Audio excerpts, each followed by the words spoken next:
Bienvenue sur Stats Apprendra, la chaîne qui te permet de ne plus avoir peur des statistiques et qui va peut-être même te donner une folle envie d'analyser des données. Tu étais pas obligé. Alan Parrish revient sur son expérience dans Jumanji. Jumanji. Un jeu où il y avait des tambours. Il aura finalement retrouvé le jeu quelques années plus tard sur une plage. La bonne nouvelle, c'est qu'il aura finalement trouvé un moyen de désactiver le jeu. La mauvaise, c'est qu'il garde le secret pour lui. Ouais, je suis dégoûtée aussi, j'aurais voulu savoir. Alan se pose cependant une question. Est-ce que les dés de Jumanji étaient pipés? Dans le sens où si les dés sont pipés, potentiellement ça peut être un problème pour le jeu. Si par exemple les dés ont tendance à faire plus de 1, plus de 2 que de 5 et de 6, finalement dans le jeu on avance moins vite et donc on a plus de chances de rencontrer des choses qui sont un peu désagréables. Donc l'idée c'est de savoir comment répondre à cette question. Heureusement pour Alan, les statistiques viennent à la rescousse. Tu as peur? C'est normal d'avoir peur. Alors ça va être quoi la logique de départ? C'est quoi qu'on va regarder justement avec les dés? En fait, il y a plusieurs approches. Alors déjà, un dé équilibré, c'est quoi? C'est un dé dont toutes les faces, chacune des faces, a la même probabilité d'apparition. Donc on a 6 faces, donc chaque face a une probabilité d'apparition de 1 sur 6.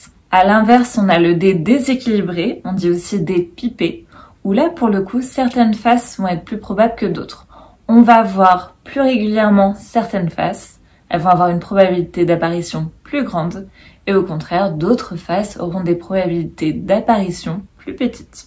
Pour savoir si un dé est pipé, on va finalement comparer la théorie et la pratique. Donc tout d'abord, passons à la pratique. Bon, ok, Alan, on t'explique sur un dé, mais t'inquiète, tu pourras faire la même chose avec l'autre dé. J'ai pas peur, moi.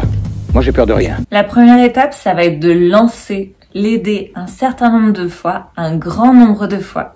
Ici, on a choisi de les lancer 150 fois. Tu veux jouer? C'est parti!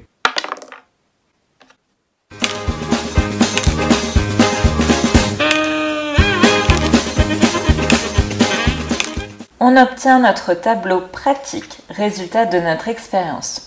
On a obtenu respectivement 27 fois le 1, 22 fois le 2, 18 fois le 3, 34 fois le 4, 21 fois le 5 et 28 fois le 6. Alors comment confronter la théorie et la pratique? On a en fait deux options. Option 1, on va comparer la distribution qu'on obtient avec nos lancers, finalement notre expérience, à la distribution théorique. En théorie, si le dé est équilibré, on est censé avoir pour chaque face une probabilité d'apparition de 1 sur 6. Donc chaque face devrait apparaître environ le nombre de lancers divisé par 6.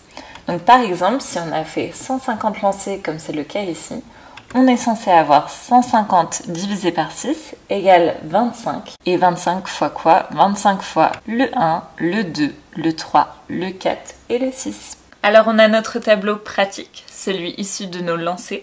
On a aussi le tableau théorique. Et là, l'idée, ça va être de comparer les deux, de voir s'ils sont différents ou pas. Par exemple, on a un peu moins de 3 qu'attendu. Et au contraire, on a un peu plus de 4 qu'attendu. On n'est pas sur une distribution parfaite de 6 fois 25. La question, ça va être d'objectiver tout ça. Est-ce que nos deux tableaux sont suffisamment différents ou au contraire un petit peu similaires? Et pour savoir ça, on va faire un test du Qui2 d'adéquation. Vous ne savez pas du tout dans quoi vous allez vous embarquer. Ce test compare simplement la distribution obtenue et la distribution théorique. Plus précisément, on considère H0 pas de différence entre les deux distributions, et au contraire, H1, il y a une différence entre les deux distributions, c'est-à-dire théorique et pratique. Sur R, il suffit d'utiliser le code suivant. Tout d'abord, à partir de la suite de valeurs, on va créer le tableau des effectifs des valeurs, c'est-à-dire combien on a de 2, de 1, etc. Pour cela, on va utiliser la fonction table. Il suffit de préciser la colonne avec les lancers et on obtient ce tableau d'effectifs. La seconde étape consiste à utiliser la fonction keysquare.test. Elle prend comme argument le tableau des effectifs obtenus ainsi que les probabilités de chaque face suivant la théorie. Donc ici, la théorie, c'est 1/6 pour toutes les faces. Ce qui nous donne le résultat suivant. La p-value supérieure à 0,05 nous indique qu'il n'y a pas de différence significative entre la distribution obtenue et la distribution théorique. Encore une fois, le dé ne semble pas piper. Alan, ça marche pas. Bon ok, Alan ne me croit toujours pas. Il y a une autre option, c'est de s'intéresser à la moyenne de la distribution des lancers. D'accord. Plus précisément, si un dé est équilibré, alors on s'attend à ce que la moyenne soit proche de 3,5. Pourquoi 3,5 ? Car c'est la moyenne théorique d'un dé équilibré. Si tu fais la somme de toutes les faces, que tu divises par 6, tu te retrouves avec la valeur de 3,5. Pour vérifier si la moyenne est proche de 3,5, on va utiliser un t-test pour une valeur de référence. C'est ce qui permet de comparer la moyenne de nos lancers à la moyenne théorique. Avec ce test, les hypothèses sont les suivantes. H0, moyenne de l'échantillon non différente de 3,5. H1, moyenne de l'échantillon différente de 3,5. Sur R, il suffit d'utiliser la fonction t.test, de donner la colonne avec les différents lancers et de préciser la valeur de référence, c'est-à-dire notre moyenne théorique, ici 3,5. On obtient le résultat suivant. La p-value est supérieure à 0,05.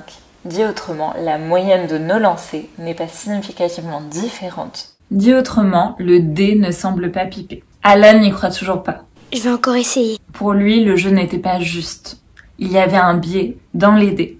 Et plus précisément, les faces avec les valeurs plus petites avaient une probabilité plus forte d'apparaître et au contraire, les faces avec les valeurs les plus hautes avaient des probabilités plus faibles d'apparaître. On va simuler un dé de ce type et on va voir ce qui se passe.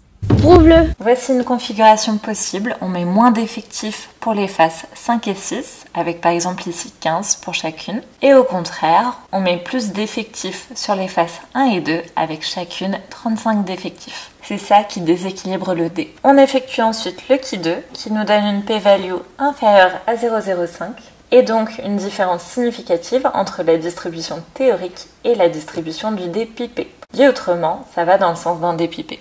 Et pareil pour le t-test, la p-value est inférieure à 0,05, donc la moyenne est significativement différente de 3,5, ce qui va encore une fois dans le sens d'un dé pipé. Voilà Alan, on espère que tu es convaincu, ou toujours pas. Non, non, c'est pas possible, Alan. Mais auquel cas, on te laisse tenter la même approche sur le second dé.